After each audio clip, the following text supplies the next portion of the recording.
ummati.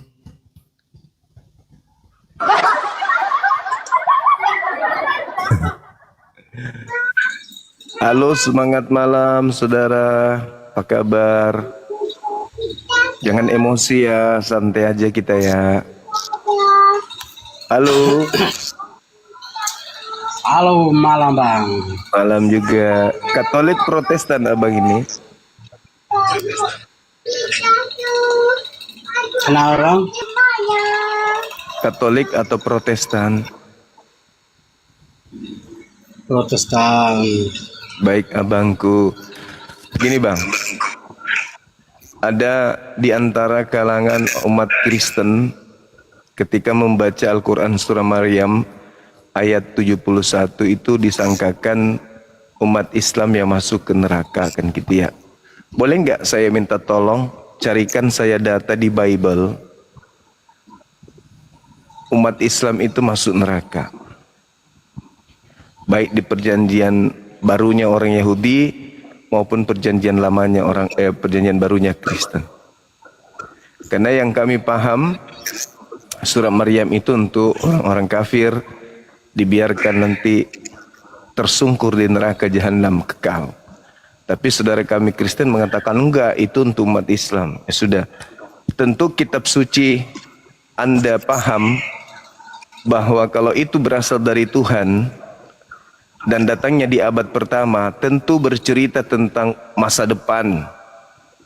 Di antaranya abad ke-7 dan seterusnya, di mana akan muncul sekelompok manusia besar yang akan mendirikan sebuah keyakinan bernama Islam atau Shalom dan menjadikan satu nilai perubahan di kalangan orang-orang Arab keturunan Abraham dari anak Yismail. Tentu kalau Islam ini neraka, penghuni neraka, ada diceritakan indikasinya kuat di dalam Bible. Sudilah kiranya abangku tunjukkan, silakan. Oke Bang. Kalau masalah bahas antara mau masuk surga atau tidak, saya jujur Bang, di dalam kitab saya sudah menjelaskan orang yang akan mengikut Tuhan akan masuk surga. Tapi di luar orang yang mengikut artinya menyembah, artinya mengikut Yesus, saya tidak tahu apakah dia masuk surga atau tidak. Dan saya tidak tahu urus yang lain, agama yang lain. Saya Bang. urus agama sendiri. Dan Mantap. saya yakin bahwa di dalam kitab saya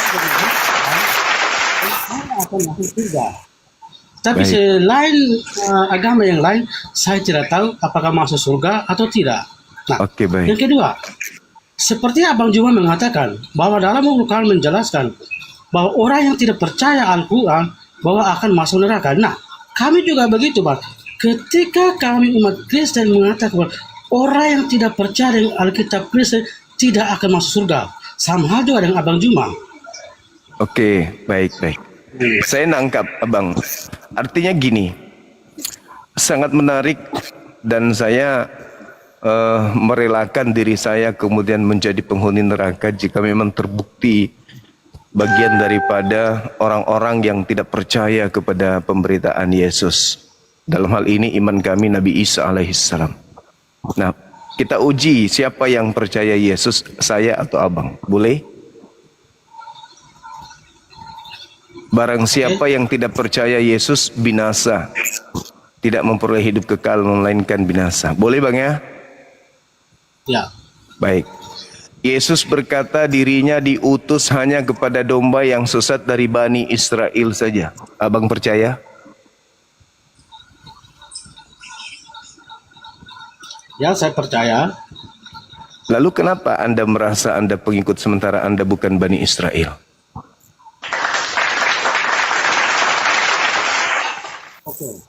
Oke. Pertanyaan saya Bang, apakah Yesus itu hanya untuk Bani Israel atau seluruh umat yang percaya kepadanya? Matius 15 nomor 24, beliau sendiri mengatakan, aku diutus hanya kepada domba yang sesat dari umat Israel. Apakah Anda percaya? Saya percaya, artinya begini, apa yang dikatakan Yesus itu, dia diutuskan untuk domba yang sesat. Dari kami umat adalah domba yang tidak sesat. dari umat mana? Jangan dipelintir. Anda nggak percaya berarti kepada Yesus. Ingat ucapan Anda barusan. Barang siapa yang percaya Yesus selamat, tidak percaya masuk neraka. Anda mempelintir ucapan Yesus. Yesus mengatakan, aku diutus hanya kepada domba yang sesat dari umat Israel. Wa isqala Isa bin Maryam, ya bani Israel, inni rasulullahi ilaikum. Kami percaya itu. Anda nggak percaya.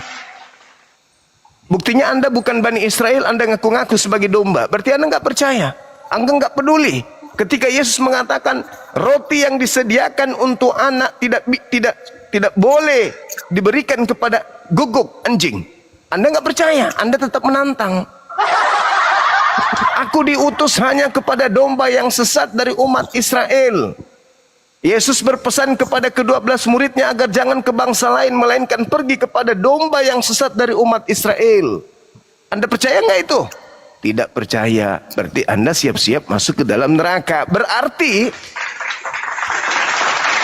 summa nunajjil ladzina taqaw wa nazaru zalimina fiha jiziyah. Berarti Anda harus bertanggung jawab terhadap diri Anda sendiri untuk siap-siap masuk ke neraka jahanam.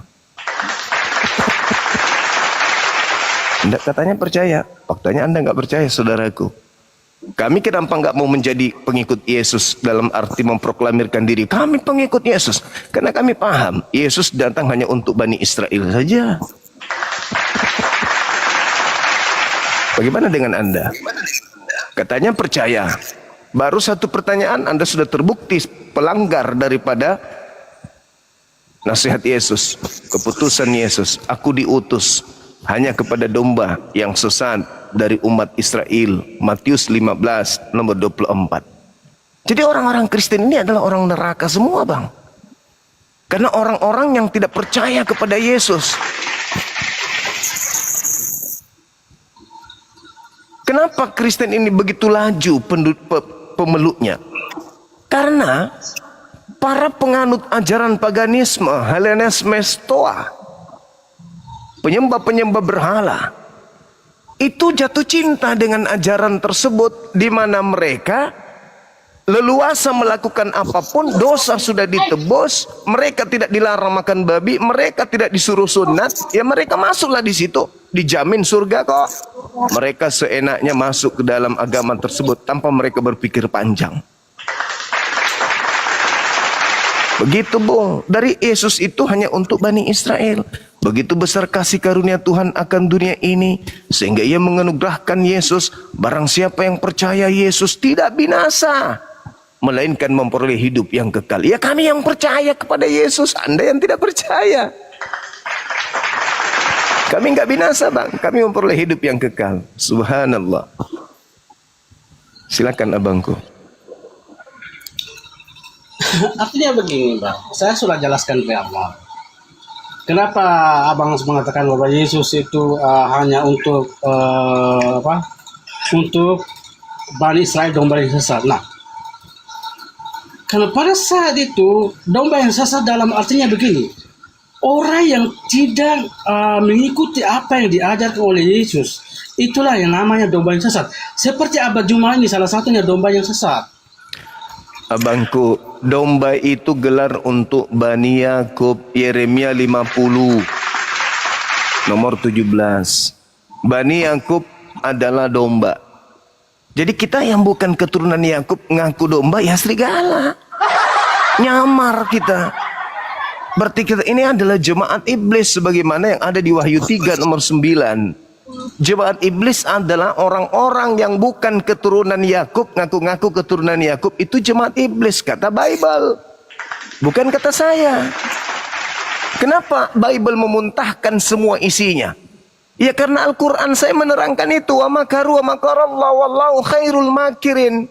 Orang-orang terdahulu ingin membuat makar kepada Nabi Isa alaihissalam, tetapi Allah membalas makar yang mereka buat itu sendiri. Dengan cara apa?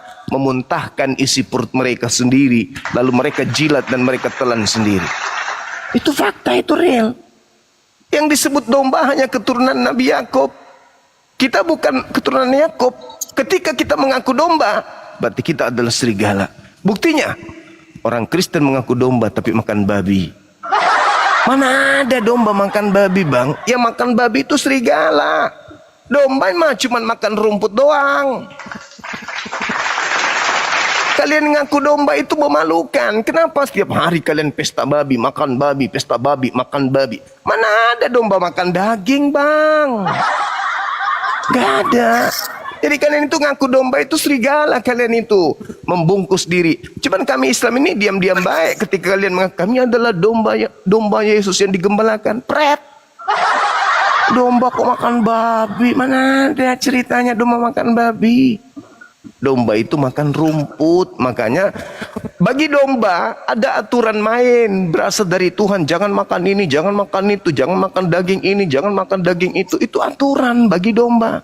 Tapi kalau pemakan segala itu bukan domba, Bang, tapi serigala. Begitu saudaraku. Silakan. Ya, oke, Bang. Kalau kita berbicara babi, artinya begini. Saya juga pernah ingat dalam satu ayat.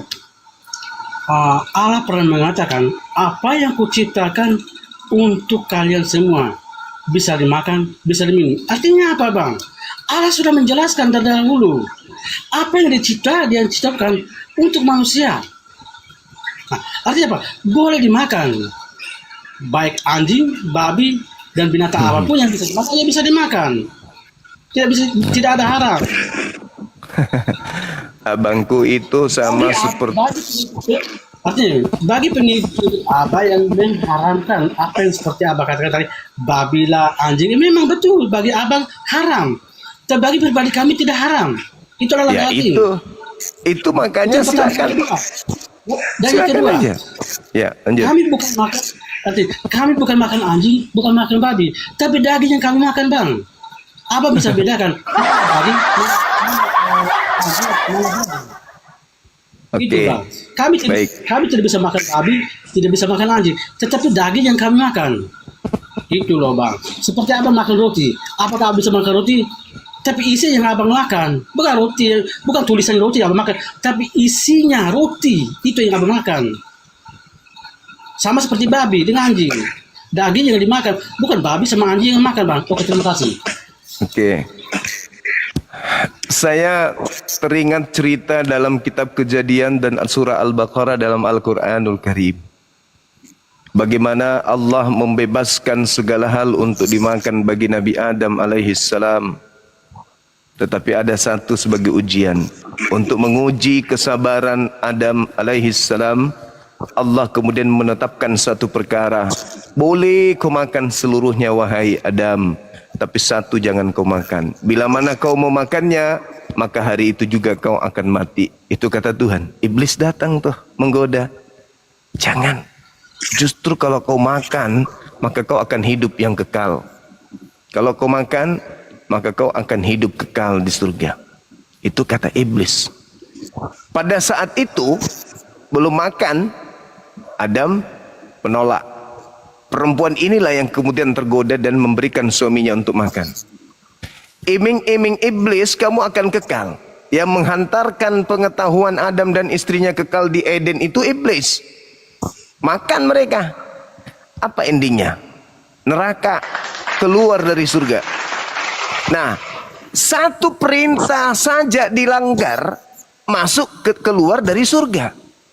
Artinya keluar dari zona nyaman. Bagaimana dengan Kristen, semua larangan Tuhan dilanggar? Kira-kira mau dilemparkan kemana lagi Kristen ini? Adam satu perintah dilemparkan dari surga. Kristen semua perintah Tuhan dilanggar. Semua makanan yang diharamkan dimakan. Semua minuman yang diharamkan diminum. Lalu Kristen mimpi masuk surga. Masuk akal aja kagak. Adam satu pelanggaran diusir dari surga. Kristen semua dilanggar, mimpi masuk surga. Alamak. Jadi di Eden pada saat itu Adam dan istrinya bermimpi akan kekal di surga. Itu mimpi. Mereka makan. Ternyata mimpinya hanya tinggal mimpi, dilempar keluar. Sama dengan Kristen. Kami dijamin surga. Kami ini bukan hamba Tuhan. Kami adalah anak-anak Tuhan. Jaminan surga bagi kami. Kami pewaris surga. Tapi semua perintah Tuhan dilanggar. Apa endingnya? Tunggu hari kiamat. Neraka jahanam. Itu kata Yesus.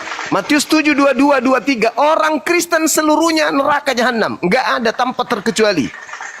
Kata siapa? Kata Yesus, bukan kata saya. Kenapa bisa demikian? Kan penggarisannya sudah jelas.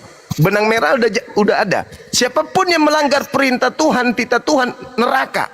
Adam keluar dari surga. Lalu kemudian orang Kristen mimpi masuk lagi ke sana dengan melanggar semua perintah. Gak ada jalan itu, Bang. Gak ada jalan. Nah, mumpung masih ada kesempatan, tanggalkan topengnya dengan mengatakan kami adalah domba. Abangku adalah serigala. Itu, Bang.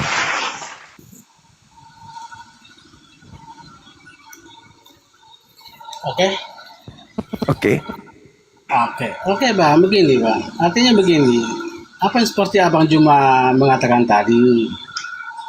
Artinya begini. Saya bukan membantah. Memang ada kalanya. Tapi bagi saya, pribadi saya, Bang.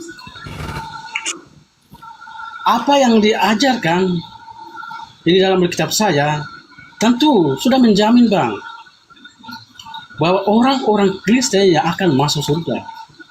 Di luar Kristen neraka jahanam seperti Abang bilang tadi. Gitu loh, Bang. Yang kedua, saya sebelumnya Abang Juma mengatakan bahwa agama Islam adalah agama yang sempurna, menjelaskan segala sesuatu. Tapi saya mempertanyakan, Bang, apakah betul-betul Al-Quran itu menjelaskan segala sesuatu? Ini, Bang, Alkitabnya bakal baru kemarin. Sedangkan kami terdahulu. Masa Alkitab yang baru kemarin datang kok bisa menjelaskan segala sesuatu? Nah, pertanyaan saya, dia menjelaskan segala sesuatu tahu dari mana? Kalau bukan dari Alkitab Kristen, Bang.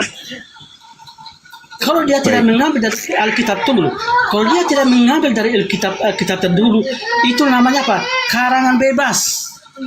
Dia bisa menjelaskan sesuatu tanpa panduan dari Alkitab sebelumnya. Itu namanya apa? Karangan bebas, Bang. Menurut saya itu. Oke, terima kasih. Baik. Ketika orang-orang Yahudi menuduh Maria berzina, menuduh Yesus itu adalah anak yang lahir dari zina, apa penyangkalan daripada Bible terhadap tuduhan tersebut? Ada. Sedangkan ketika orang-orang Yahudi, Yohanes 9 nomor 34, menyindir Yesus sebagai orang yang lahir dalam keadaan berdosa alias anak zina.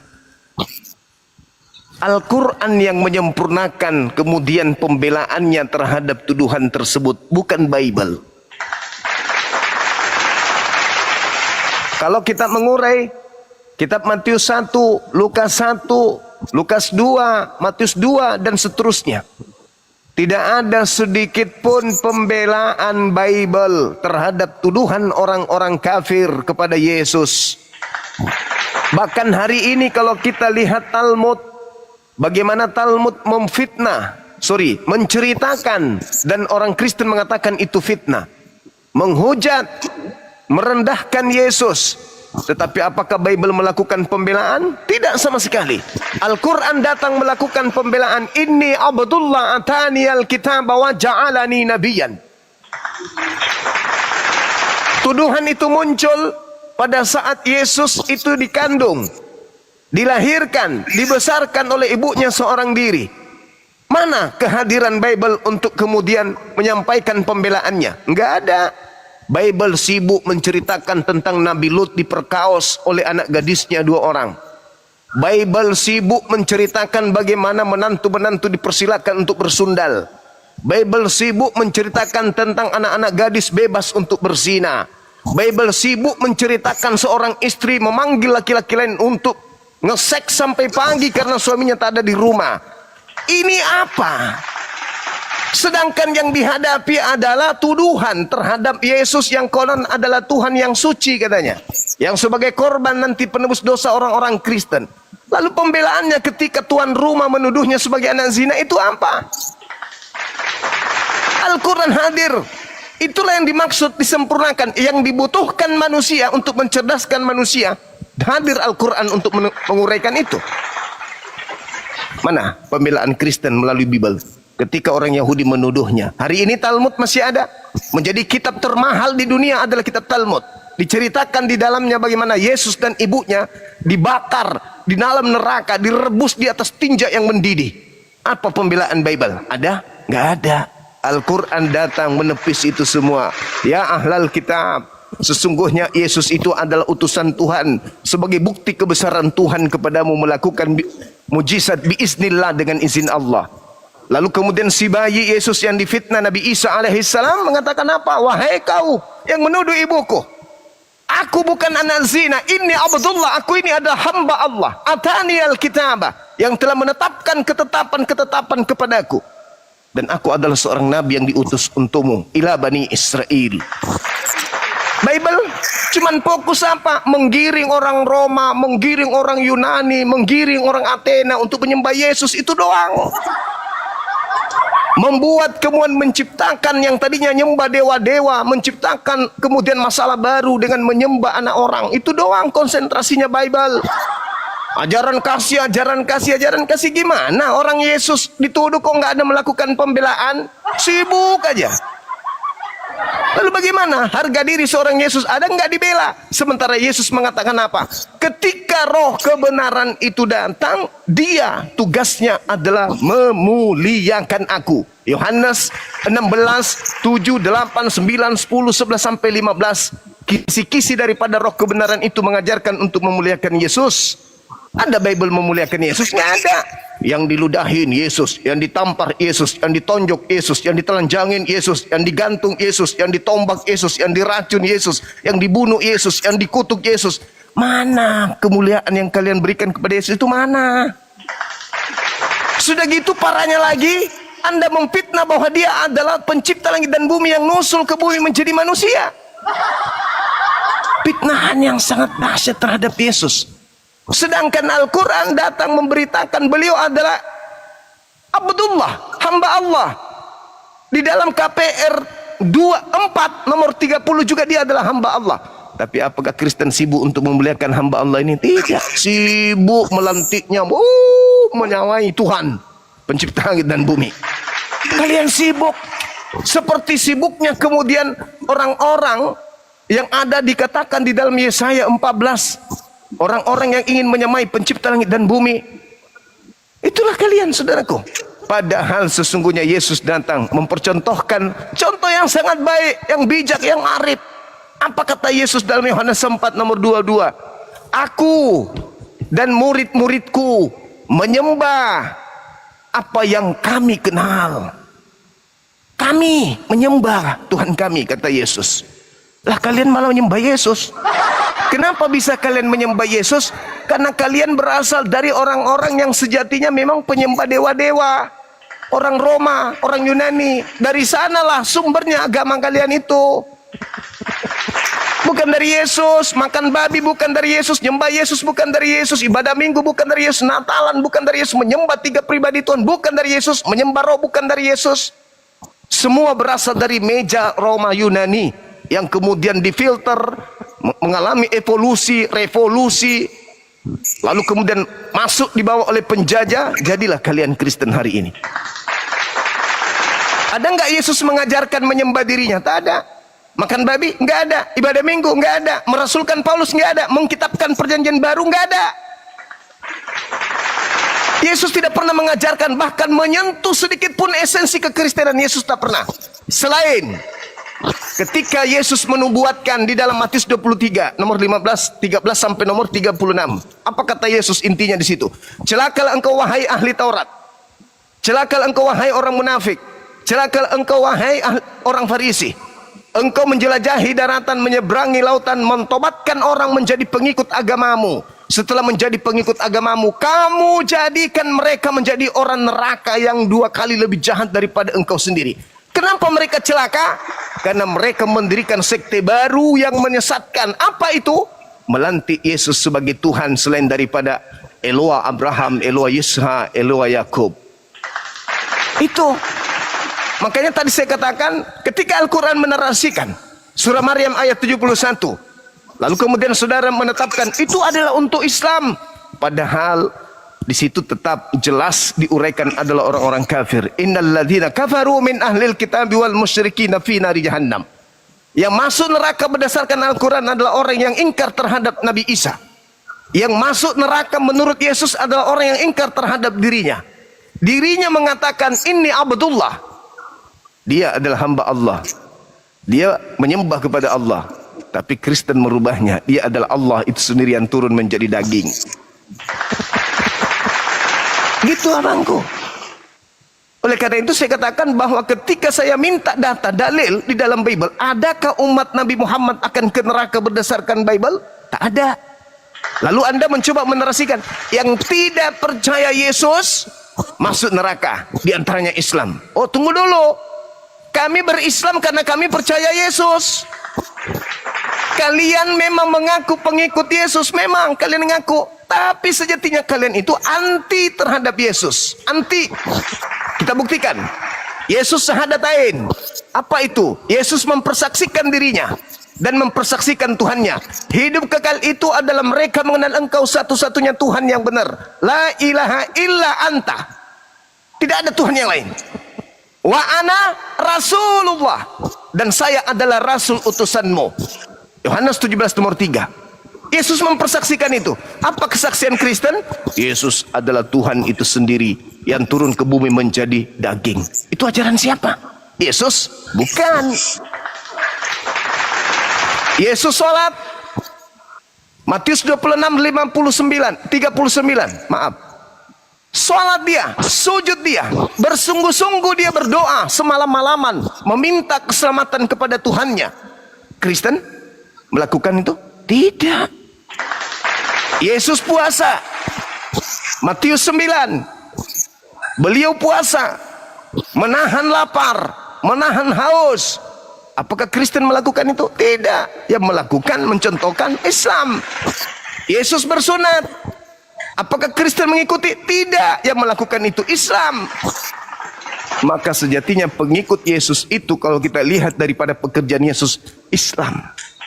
Sementara kalian anti terhadap ajaran Yesus. Syahadat kalian tidak mau. Puasa kalian tidak ingin. Sholat kalian tidak akan mau. Sunat tidak akan mau. Menerima pengajaran yang disempurnakan oleh roh kebenaran kalian tidak mau. Tidak mau. Tetapi kalian mengaku pengikut. Iya. Di mulut. Itulah yang disebut serigala nyamar domba. Ngaku dengan mulut kami pengikut, tapi perbuatan benar-benar mencerminkan serigala buas. Saya kira begitu abangku. Silakan.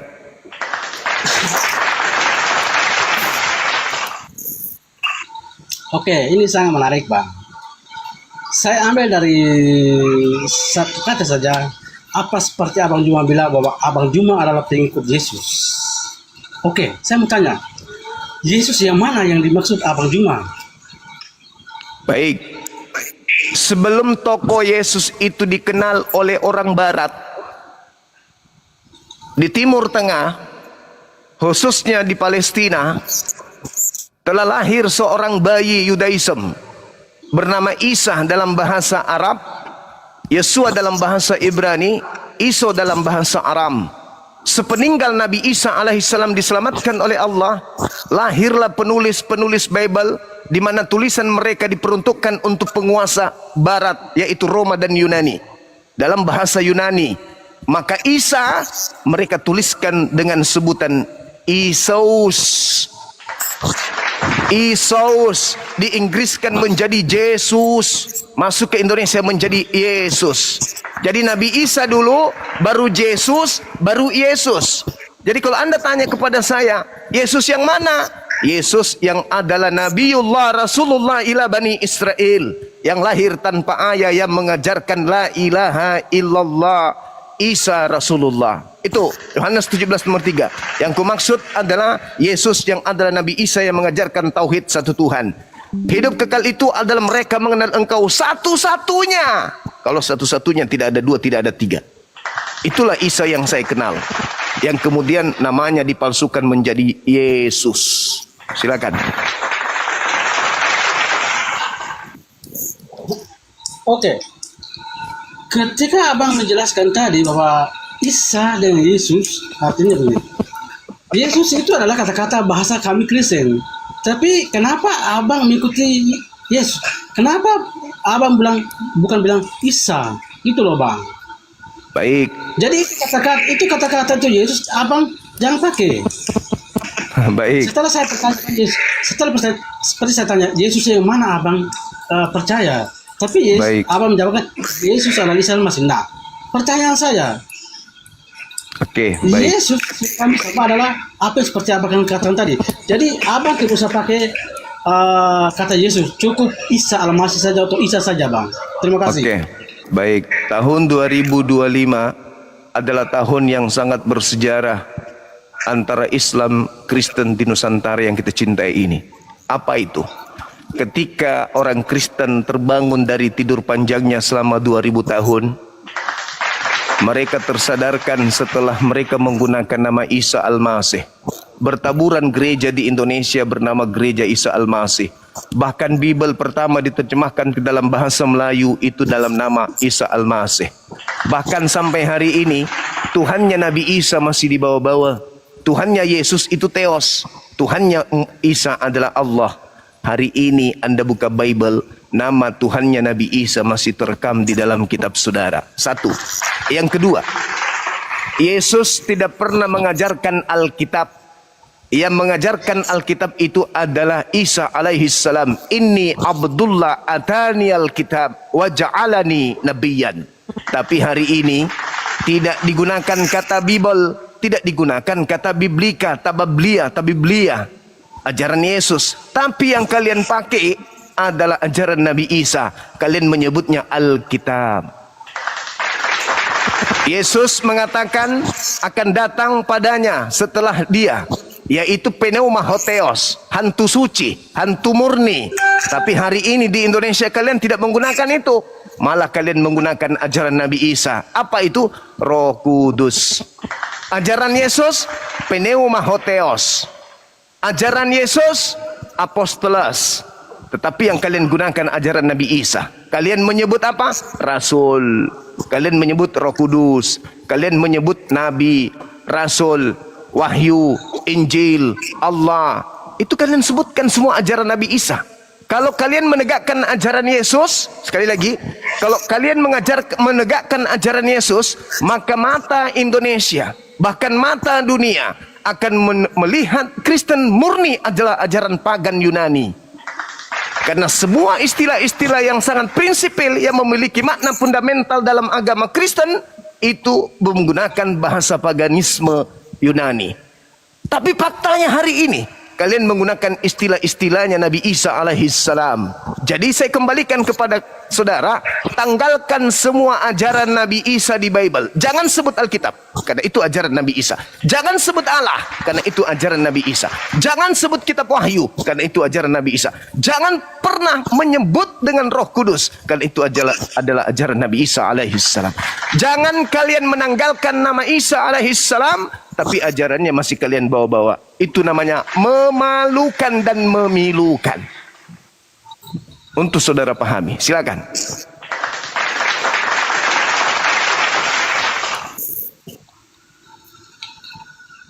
Oke bang, saya kira cukup itu dulu apa yang jelaskan. Baik saudaraku, thank you. Oke. Salam Tapi kenal Bang Iwan. Oke. Nah, sebelum saya turun, ya artinya begini, kita ini tidak tahu apakah surga atau di neraka akhirat nanti. Kita tidak tahu bang. Tapi bagi saya sudah jelas. Ketika saya mati, saya akan masuk surga. Karena apa? Karena Yesus mati di kayu salib, dia bangkit dan dia menantikan dan dia akan mempersiapkan surga buat saya. Oke, saya kira itu saja Bang Juma. Terima kasih. Silakan abangku, silakan. Iya, mimpi boleh, boleh. Buat film kartun boleh. Bikin cerita kayak film India boleh, sangat boleh. Tapi yang namanya film tetap aja film, Bang. Yang namanya film kartun, film India tetap aja film. Mimpi boleh, boleh. Menghayal boleh, boleh. Bahkan sampai mimpi basah pun boleh. Tapi ingat, Bung, mimpi tidaklah cukup. Harus ada action. Harus ada upaya. Apa kata Yesus? Perbanyaklah harta surga. Jadi bukan menghayal. Kalau kita melihat ajaran Yesus harta surga, berdasarkan Matius 19, data 16 dan seterusnya, apa kata Yesusnya di sana? Begitu juga di Matius 23. Apa kata Yesus? Harus melakukan segala sesuatu yang telah diperintahkan oleh Tuhannya Yahudi. Berat itu berat.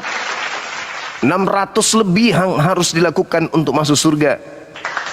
Tidak bermimpi. Mati dia. Nebus dosa.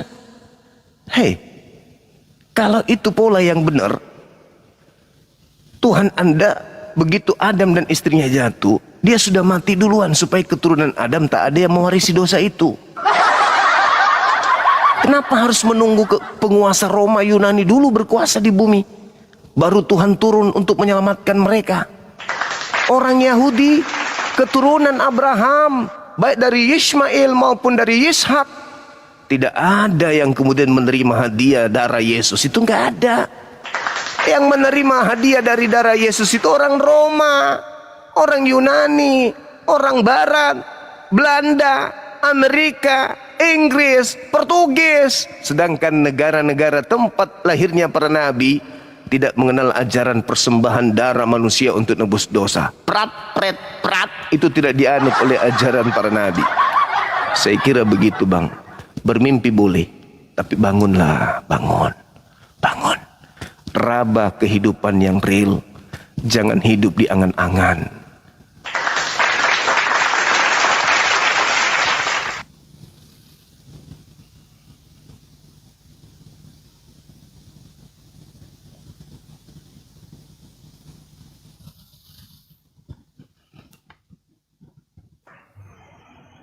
Halo, semangat malam.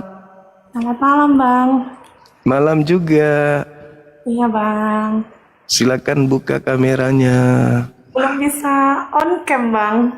Kok bisa? Itu kok ada simbol kutuk di situ? Iya, aku mau syahadat loh, Bang. Hai. Ada apa gerangan? Di Islam itu berat, saudariku. Islam itu berat. Islam hanya diperuntukkan bagi mereka yang berakal sehat. Wal yatazakkara ulul albab. Hidup manusia itu ada dua. Farikan hada wa farikan haqqa alaihimud dalalah. Jadi kalau ingin hidup senang, happy, bebas, tak terikat oleh aturan main, ya jangan masuk Islam. Di Islam itu syarat. Takutnya begitu masuk Islam nanti malah melanggar Islam itu sendiri. Tapi kalau memang datang dengan keyakinan kuat, ya tak ada yang bisa melarang masuk Islam. Iya. Kata teman saya yang pendeta, dia bilang gini, Bang, nanti kalau aku masuk Islam boleh nggak aku makan babi sembunyi-sembunyi sekali-kali, kata dia. Hah? Macam mana itu, Bang? Ya udahlah, Bang, ini kan makanan aku dari lahir. Aku dari kecil selalu dikasih minum darah babi yang sudah dibekukan di kulkas sama nenekku, kata dia. Terus boleh nggak nanti kalau masuk Islam sholatnya jangan 5 kali deh? 2 kali aja sehari atau 1 kali. Aku sekali seminggu aja berat bang, apalagi 5 kali sehari, apalagi selama-lamanya. Aku bilang sama dia, kalau tidak mau tunduk pada pencipta jangan masuk Islam. Di luar aja enak kok. Gak ada wajib dalam agama saudara, gak ada yang haram. Iya juga ya bang ya. Iya, Islam itu hanya untuk orang-orang yang ingin tunduk kepada Tuhannya. Meskipun Tuhan itu tak terlihat bagi mereka, tapi mereka tahu Tuhan melihat mereka. Beberapa bulan kemudian muncul dia pakai jubah. Jidat sudah hitam, jenggot sudah panjang. Ketemu apa katanya? Bang Suma, boleh nggak minta sama Allah Tuhanmu untuk sholat itu jangan 5, kalau bisa 100 kali dalam sehari. Aku tanya, kenapa? Sholat itu nikmat bang. Baru aku merasakan menjadi manusia setelah saya sholat. Baru saya merasakan mengabdi kepada Tuhan yang benar ketika wajah saya tunduk sampai ke tanah. Gitu kata beliau. Bagaimana dengan babi? Jangan sebut namanya. Kenapa? Aku sudah muntah kalau mau dengarkan. Aku mual. Gak mau lagi kata dia gitu. Nah, itulah hikmahnya hidayah. Itulah hikmahnya hidayah. Iya. Kenapa bisa saudari ini berpura-pura kah atau serius? Enggak, memang niat dari hati mau masuk Islam. Alasannya? Bisa cerita sedikit bang. Boleh, boleh. Sambil Tapi buka enggak. kamera boleh. Tapi bang belum bisa on cam loh bang. Oh ya udah, silakan, silakan. Ya. Ceritanya begini bang, singkat aja ya bang. Dari kecil saya itu udah diangkat sama orang tua tapi beragama Kristen. Nah, setelah saya menikah, setelah saya berpisah dari suami, saya baru ketemu sama keluarga saya yang beragama Islam gitu. Baru tahu cerita sebenarnya bahwasanya saya asal-usul saya itu Islam. Nah, makanya ini memang benar saya niatkan, saya pingin kembali ke agama saya. Karena kan saya dari kecil itu udah diberikan sama orang lain gitu yang beragama Kristen kan gitu. Oh, Gitu. iya. Kasihan juga ya. Sedih aku dengarnya. Terus KTP-nya gimana? Sebenarnya bang, sudah ada 2 tahun lebih saya disahadatkan. Cuman orangnya nggak jelas gitu bang. Maksudnya KTP-nya, KTP apakah Di sudah KTP itu masih beragama Kristen gitu loh. Oh, sudah lama dengarkan dialog lintas agama? Kalau dengarkan baru ini gitu bang, baru lihat abang gitu kan. Oke, kapan rencana mau syahadat ada ini? Ya kalau kapan ada waktunya gitu bang. Ya kalau memang malam ini ya malam ini gitu. Kalau memang besok nggak apa-apa gitu. Tapi Iya. memang saya nggak mau mempermainkan. Saya memang niat untuk kembali ke agama saya gitu. Masya Allah sahabat Agus, barakallahu fiik. Iya, maksud saya gini, adik ini kalau misalnya memang niat mau syahadat, sudikah kiranya mengirimkan ke manajemen kami identitasnya? Boleh bang. Boleh ya, kita buatkan sertifikat resmi yang dilindungi oleh negara supaya nanti ganti KTP, boleh ya? Boleh bang. Cuman ini bang, saya kan punya anak satu nih, anak perempuan, ya kan Iya. bang. Usia? Saya sebagai usianya sudah 14 tahun. Oke. Nah, Terus. Nah, saya kan sebagai orang tua tidak memaksakan anak harus ikut ke agama orang tuanya karena kalau agama itu kan masing-masing ya kan bang, pribadi masing-masing. Nah, anak saya pingin juga ikut ke agama Islam, pingin disahadatin juga gitu bang. Itu niat dari Alhamdulillah. Masya Allah. Baik, saudariku, kalau memang Sudi kiranya serahkan KTP, Iya, saya Bang. naikkan manajemen kita, nanti KTP-nya dikirim ke beliau, Oke, iya. lalu kita adakan prosesi syahadat secara resmi di sini, disaksikan oleh puluhan ribu ya, mata memandang. Iya, siap. Bang Handi monitor bang. Teman-teman apologet muslim. Sabar ya. Iya, siap Bang. Ponaan saya di situ juga ada. Anaknya ada di sana. Ada, Lagi ada Bang. Oke. Kalau misalnya buka kamera bisa? Salahnya belum bisa on cam Bang. Kak, maksudnya nanti di follow sama teman-teman kita ada 17.000 di sini. Oh ya boleh Bang, boleh. Alhamdulillahirrabbilalamin. Bang Handi monitor, Dinda Dio monitor. Ayo teman-teman gercep. Masya Allah. Itu hidayah kalau sudah datang nggak ada yang bisa menghalangi. Mau sekuat apapun orang menghindari hidayah, kalau sudah datang ya itulah dia. Tunggu ya. Saya chat pusat dulu.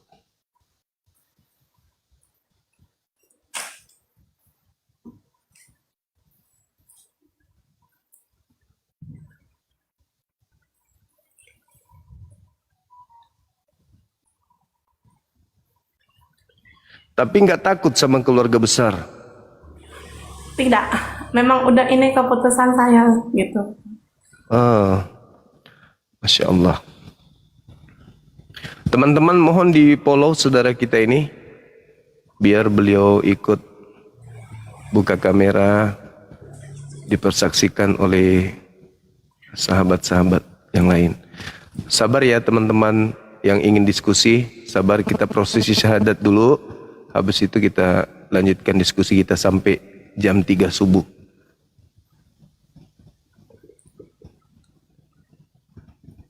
Di follow biar beliau bisa buka kamera.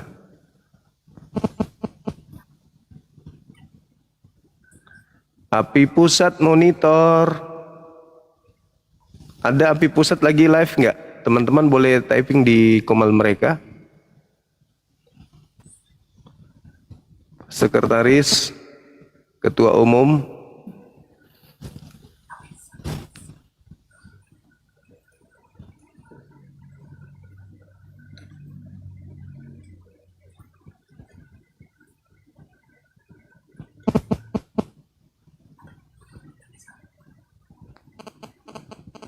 sabar teman-teman, pelan-pelan kita sabar. Banyak kok teman-teman Kristen yang lagi nunggu antri di bawah untuk naik diskusi gitu ya. Tapi kita syahadatkan dulu teman kita. Sabar ya.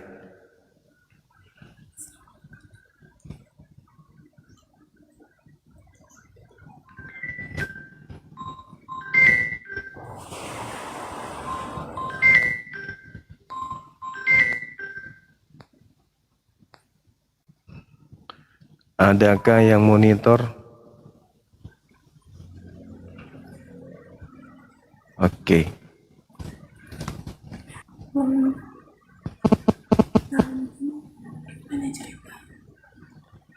Dinda Kores naik.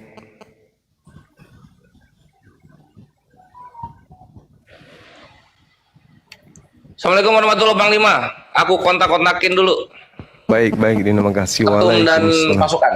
warahmatullahi wabarakatuh. Alhamdulillah. Udah bisa on cam, tapi belum bisa kameranya Bang. Boleh Oh, nanti. turun dulu. Iya. Oh iya Bang. Assalamualaikum warahmatullahi wabarakatuh. Waalaikumsalam warahmatullahi wabarakatuh. Ayo, turun dulu. Saya Oh lagi iya bentar Bang. di depan Pak Haji, Iya saya Pak turun Haji dulu Bang, Saripudin. bentar Bang. WA saya. Makasih Pak Haji Saripudin. Ingatin saya.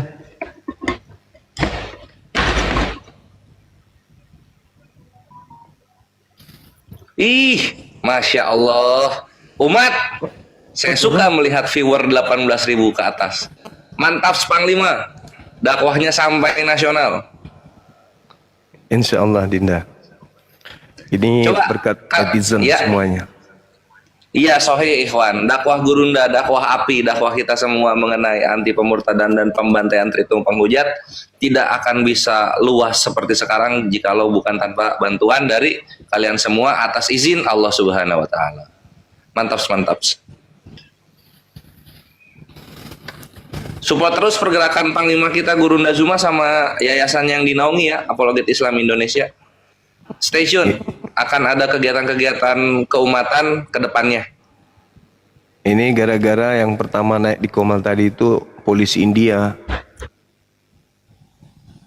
Ada Oh, bisa Ladusing. gitu. Kutuan Takur. Iya. Ladusing tadi naik yang pertama. Oh. Tanya aja di bawah. Benar nggak yang tadi pertama tampil sebagai narasumber Kristen itu polisi Bombay? Iya. Bang Handi Ini Yoi bro.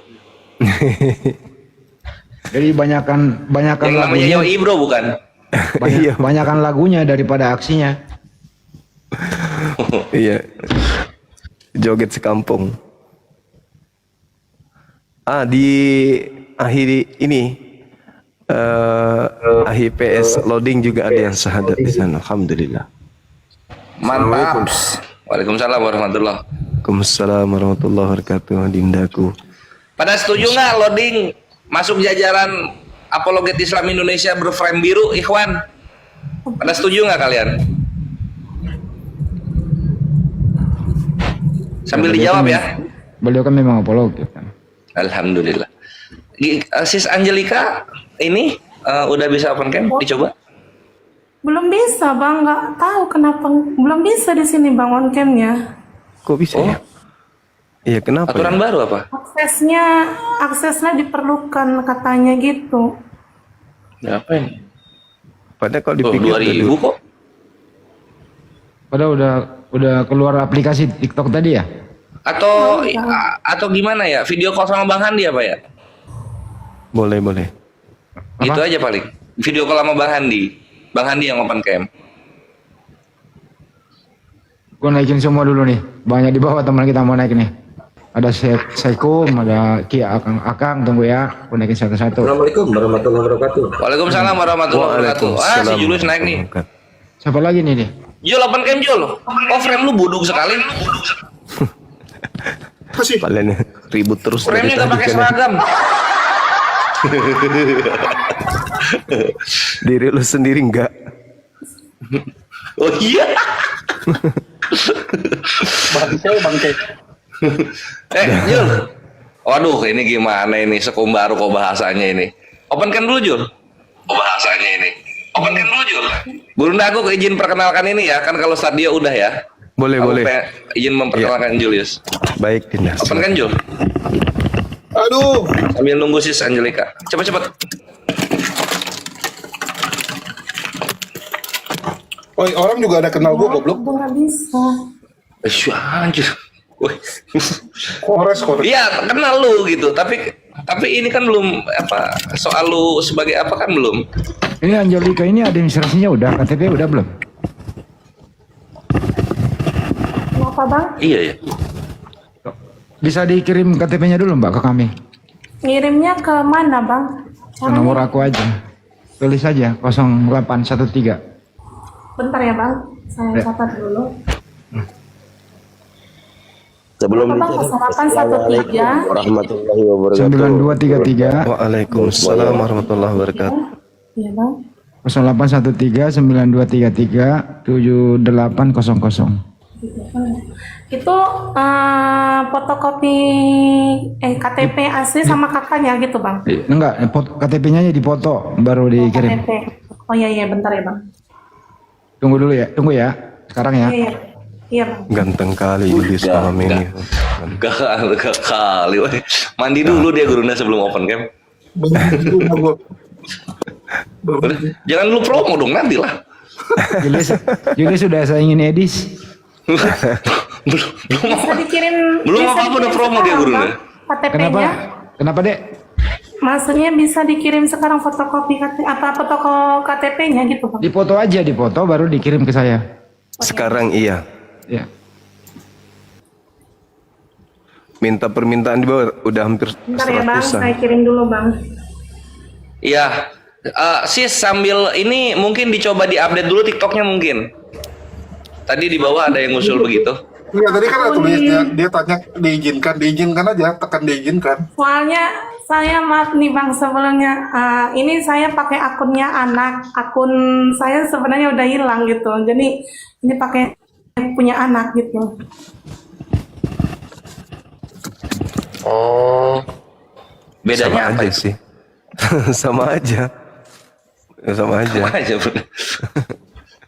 Video call aja Bang Andi. Gurunda izin Gurunda. Assalamualaikum warahmatullahi wabarakatuh. Waalaikumsalam warahmatullahi wabarakatuh. Gurunda masih ingat nggak tongkat yang kemarin masih ada Gurunda? Julius perlu katanya tongkat. Tokatnya malampir. Iya. Yang minta gila permintaan di bawah hampir 100 teman-teman. Ini kebanyakan Waduh, oten. rekor. Oten yang mau naik nih. Mau ngamuk kayaknya. Panas ya. Ngamuk ya. Berkurang lagi populasi Ada ngamuk pendeta ya. Kingdom juga. Oh, ada yang mau naik ya? Saya turun aja. Assalamualaikum warahmatullahi wabarakatuh. Wih, Kalau ada, Waalaikumsalam warahmatullahi Jaringan Bukan saya dari tadi lagi- turunnya. Gimana? hah? Gimana? Mantap. Ya sambil menunggu teknis Ikhwan ya, birokrasi seperti biasa supaya aman sentosa. Jadi mualafnya terverifikasi.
kegiatan-kegiatan yang kita lakukan dan salah satunya adalah debat yang akan diadakan di tanggal 10 besok. Jadi tanggal 10 besok kita akan membuat sebuah debat ya antara Ustadz Dio dan Kores melawan Pak Lamsen yang membawa pendetanya.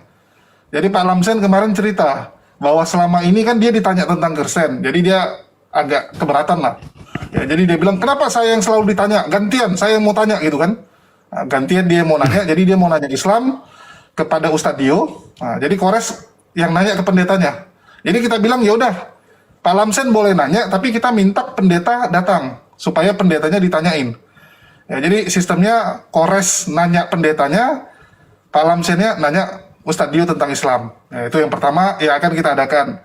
Terus kita juga akan mengadakan satu gebrakan yang belum bisa kita sebutkan di sini teman-teman ya.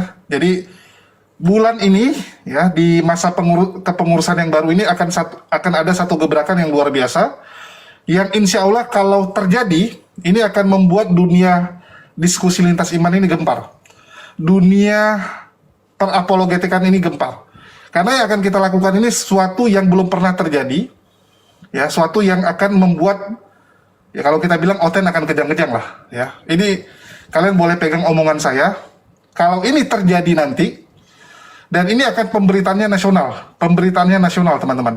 Dijamin Oteng akan kejang-kejang dan maki-maki. Jadi siap-siap aja kita mendengarkan makian dari oten-oten. Kalau itu terjadi. Dan kita sedang rencanakan itu terjadi di bulan ini. Ya di bulan ini teman-teman. Mohon doanya aja. Terus juga kita membuka diri untuk bekerja sama dengan teman-teman yang mungkin ada yang pengurus DKM, ada yang mungkin ngurusin kajian gitu ya. Jadi ini program kita bahkan Bang Juma belum dengar juga. Tadi kita baru selesai bahas. Jadi API akan terbuka untuk mengisi kajian di tempat teman-teman. Jadi kalau teman-teman punya kajian mau undang API, ya mau undang API misalnya undang Kores atau Ustadz Dio untuk ngomong, silakan hubungi saya. Ya kita akan tentukan waktu sesuaikan dengan kesiapan dari teman-teman untuk ngisi kajian di mana kita akan membahas tentang bahaya pemurtadan dan tentunya ya penekanan kita adalah pentingnya tauhid. Pentingnya tauhid. Jadi kita akan tekankan di situ dan kita akan fokus melawan pemurtadan. Dan untuk teman-teman yang mengundang nggak perlu cemas, kita datang sendiri. Jadi kalian nggak usah pikirin bagaimana menjamu orang API, nggak. Kita datang sendiri, kita urus kita sendiri. Ya kalian sediakan tempat saja. Kalian sediakan tempat, kalian sediakan waktu. Ya orang-orang kita akan datang untuk membahas ini semua.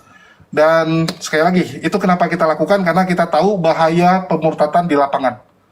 Nah, jadi itu akan kita lakukan juga, dan sudah ada beberapa masjid yang mau kerjasama, dan kita berharap ini nasional. Karena kan API bisa dibilang hampir di semua daerah ada. Ya, apologet Islam itu ada di seluruh Indonesia. Itu yang mau kita sampaikan. Ya silakan Bang Andi untuk tambahan.